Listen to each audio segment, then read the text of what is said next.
Assalamu alaikum students, myself Muhammad Rizwan Sool. I am your physics teacher. Today we will discuss topic 2.3 of chapter number 2, motion and force. Topic name is product of two vectors. आज हम देखेंगे कि vectors का product क्या होता है। जैसे कि हम पहले पढ़ चुके हैं कि वेक्टर्स जो होते हैं उनको हम ऐड भी करते हैं, सब्ट्रैक्ट भी करते हैं। बिल्कुल इसी तरह वेक्टर्स को मल्टीप्लाई भी किया जाता है। तो वेक्टर्स की जो मल्टीप्लिकेशन है दो तरह की होती है। एक को हम कहते हैं स्केलर प्रोडक्ट और दूसरे को हम कहते हैं वेक्टर प्रोडक्ट। आज के लेक्चर के अंदर हम स्केलर प्रोडक्ट को देखेंगे, स्केलर प्रोडक्ट क्या होती है और उसके कैरेक्टरिस्टिक्स को नेक्स्ट लेक्चर में डिस्कस करेंगे and then we will discuss about vector product. चलें शुरू करते हैं। सबसे पहले हमारे पास स्केलर प्रोडक्ट क्या होती है। स्केलर प्रोडक्ट क्या होते हैं? व्हेन टू वेक्टर, जब दो वेक्टर्स को क्या करें आप मल्टीप्लाई करें और उनका जो प्रोडक्ट है वो क्या आ जाए, एक स्केलर क्वांटिटी आ जाए, तो उस वक्त हम कहते हैं that product is called scalar, या फिर उसे हम कहते हैं इनर प्रोडक्ट कहते हैं।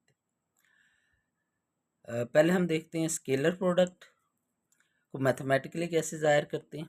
स्केलर प्रोडक्ट को मैथमेटिकली ज़ाहिर करने के लिए वेक्टर क्वांटिटीज़ के दरमियान डॉट लगाया जाता है, और जब ये डॉट को हटाया जाता है तो हमारे पास आ जाता है कोज ऑफ थीटा आ जाता है। और इसको हम अगेन डिफाइन कर सकते हैं कि dot product of two vector is called scalar product, कि दो वेक्टर्स की जो डॉट प्रोडक्ट होती है उसी को हम क्या कहते हैं, स्केलर प्रोडक्ट।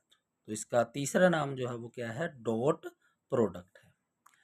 डॉट प्रोडक्ट की एग्जांपल में हमारे पास वर्क है, फोर्स और डिस्प्लेसमेंट के दरमियान जो डॉट प्रोडक्ट है उसकी वजह से हमारे पास एक स्केलर क्वांटिटी आती है जो कि क्या है, वर्क। बिल्कुल इसी तरह force vector velocity vector multiply हो रहा है और डॉट प्रोडक्ट है तो हमारे पास क्या आ रही है, पावर। पावर एक क्या है, स्केलर क्वांटिटी है।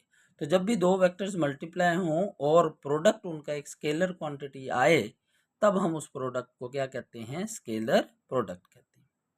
अब इसकी एक्सप्लेनेशन कर लेते हैं। सबसे पहले हम कंसीडर करेंगे टू वेक्टर्स। एक वेक्टर हम ले लेंगे ए, दूसरा वेक्टर लेंगे बी, और ये वेक्टर्स एक्स वाई प्लेन के अंदर हमने ड्रा की।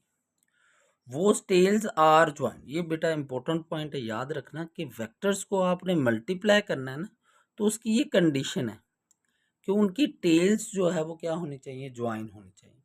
जब उनकी टेल्स को आप ज्वाइन कर देते हैं तब आप उन वेक्टर्स को क्या कर सकते हैं, मल्टीप्लाई कर सकते हैं, और उस वक्त उनके दरमियान जो एंगल होता है वो एंगल हमारे पास क्या होता है, थीटा। जैसे नीचे डायग्राम में हमने एक्स वाई प्लेन लिया हुआ है और ये हमारे पास क्या है, ओरिजिन है। एक वेक्टर हमने अलोंग एक्स एक्सिस लिया, दूसरा वेक्टर हमने एक्स वाई प्लेन में ली, और इन दोनों वेक्टर्स के दरमियान जो एंगल है वो क्या है, थीटा, और दोनों वेक्टर्स की टेल को ओरिजिन पर ज्वाइन किया हुआ। अब हम क्या करेंगे, मल्टीप्लाई करेंगे वेक्टर ए को विद बी। अब ए वेक्टर को बी से मल्टीप्लाई करेंगे तो हम सेकंड वाला वेक्टर लेंगे जो डॉट के बाद होगा। हम दो तरीकों से इसको मल्टीप्लाई करेंगे, या इस कंपोनेंट्स बना लेंगे या इसका प्रोजेक्शन ले लेते हैं, दोनों का मतलब सेम ही। जैसे कि हमने पढ़ा हुआ है कंपोनेंट्स को कि हम यहाँ से वेक्टर के हेड से क्या करते हैं, परपेंडिकुलर ड्रा करते हैं ऑन एक्स एक्सिस। तो ये हमारे पास आ जाता है उस वेक्टर का वाई कंपोनेंट, और ये हमारे पास आ जाएगा उस वेक्टर का एक्स, यानी बी वेक्टर का ये वाई कंपोनेंट और ये एक्स कंपोनेंट। और जो एक्स कंपोनेंट है वो इन द डायरेक्शन ऑफ क्या है, एक्स एक्सिस है, या ए वेक्टर की डायरेक्शन के अंदर है। अब यहाँ पर एक्स कंपोनेंट भी है, वाई कंपोनेंट, लेकिन जब हम इसका फार्मूला ड्राइव करते हैं उसके अंदर हम क्या लेते हैं, पैरेलल कंपोनेंट लिया जाता है। उसकी रीज़न क्या है कि जो हमारा ये बी वाई कंपोनेंट है इसकी नो फिजिकल सिग्निफिकेंस, इसकी फिजिकल सिग्निफिकेंस नहीं होती।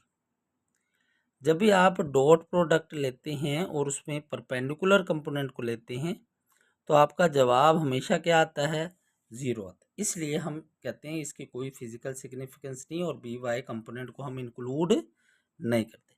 सर वो कंपोनेंट लेते हैं जो होता है अलोंग वेक्टर ए, तो इसको लिखेंगे parallel component of b along a. या इसका दूसरा तरीका है, ये हमारे पास बी वेक्टर है, इस बी वेक्टर का अगर प्रोजेक्शन मतलब साया बनाया जाए, जैसे कि अगर यहाँ ऊपर हम लाइट एक लगा दें तो लाइट जब इस वेक्टर पे पड़ेगी तो इसका साया नीचे ग्राउंड पर बनेगा, यानी एक्स एक्सिस पर बनेगा। ठीक है, तो हम इस तरह भी इसको लिख सकते हैं प्रोजेक्शन ऑफ बी ऑन ए। और जो प्रोजेक्शन ऑफ बी ऑन ए होता है ये बराबर होता है पैरेलल कंपोनेंट बी अलोंग ए के, और वो हमारे पास क्या होता है बी एक्स होता है। और हम प्रीवियसली पढ़ चुके हैं कि बी एक्स कंपोनेंट जो है वो बराबर किसके होता है बी कॉज ऑफ थीटा के। तो a dot B is equal to आ जाएगा a b cos of theta, और ये इसको आपने इक्वेशन 1 का नाम दे दिया। बिल्कुल इसी तरह हमने मल्टीप्लाई करना है वेक्टर बी को विद ए, हम अगेन जो है वो बिल्कुल सेम एक्स वाई प्लेन जो है वो क्या करते हैं ड्रा करते हैं। ये हमारे पास वाई एक्सिस, ये हमारे पास क्या है एक्स एक्सिस, और ये हमारे पास ओरिजिन है। एक वेक्टर को हमने ड्रा करना है कहाँ पर एक्स एक्सिस के ऊपर, डेट इज वेक्टर ए, और दूसरा वेक्टर हमने एक्स वाई प्लेन में लेना है, डेट इज वेक्टर बी, और ए और बी वेक्टर के दरमियान एंगल क्या है थीटा। अब पहले हमने ए डॉट बी किया था, यानी ए वेक्टर को बी से मल्टीप्लाई किया था, तो बी को उसके कंपोनेंट में डिवाइड किया था। अब हम बी वेक्टर को ए से डिवाइड करें तो ये जो सेकंड वाला होगा ए वेक्टर, इसको हम क्या करेंगे डिवाइड करेंगे इट्स रेक्टेंगुलर कंपोनेंट। अब हमने बी वेक्टर को उसके कंपोनेंट में क्या करना है, सॉरी ए वेक्टर को हमने उसके कंपोनेंट में डिवाइड करना। तो यहाँ से हमने ए वेक्टर के हेड पर हमने इस तरह से परपेंडिकुलर लेना है ऑन वेक्टर बी के वो उसके साथ क्या बनाए 90 का एंगल बनाए।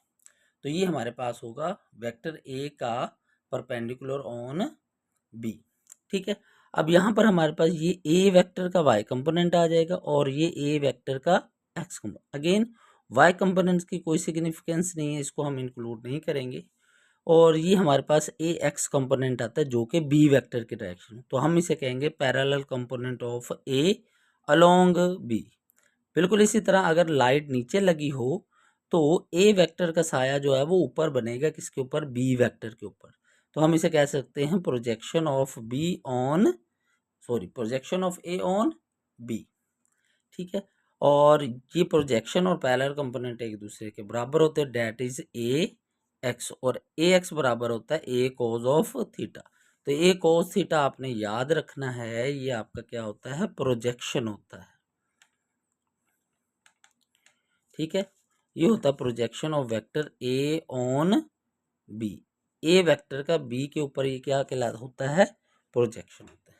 क्लियर है, और यहाँ पर हमारे पास फिर बन जाता है A B cos of theta, इसको आपने इक्वेशन 2 का नाम दे देना। ठीक है, तो ये हमारे पास क्या है बी वेक्टर के एक वेक्टर से मल्टीप्लिकेशन। अब इक्वेशन 1 और 2 को हम जब कंपेयर करते हैं तो देखते हैं कि ये भी कोस थीटा है, ये भी कोस थीटा है। So equation 1 and 2 are equal, so A dot B is equal to क्या होता है बी डॉट ए। और ये हमारे पास प्रॉपर्टी होती है कम्यूटेटिव प्रॉपर्टी होती है। मैथ के अंदर बेटा आप लोग ये पढ़ चुके हैं छोटी क्लासेस के अंदर भी। तो जब भी आप दो वैल्यूज़ को मल्टीप्लाई करें और उनकी जगह एक दूसरे के साथ तब्दील करने के बाद भी जवाब पर कोई फ़र्क ना पड़े तो हम कहते हैं वो कम्यूटेटिव लॉ को ओबे करते, क्योंकि ये मल्टीप्लिकेशन का लॉ है तो इसलिए हम कहेंगे कि dot are scalar product obey commutative law of multiplication. Next lecture के अंदर इंशाल्लाह बेटा हम इसके कैरेक्टरिस्टिक्स को डिस्कस करेंगे। थैंक यू, अल्लाह हाफिज़।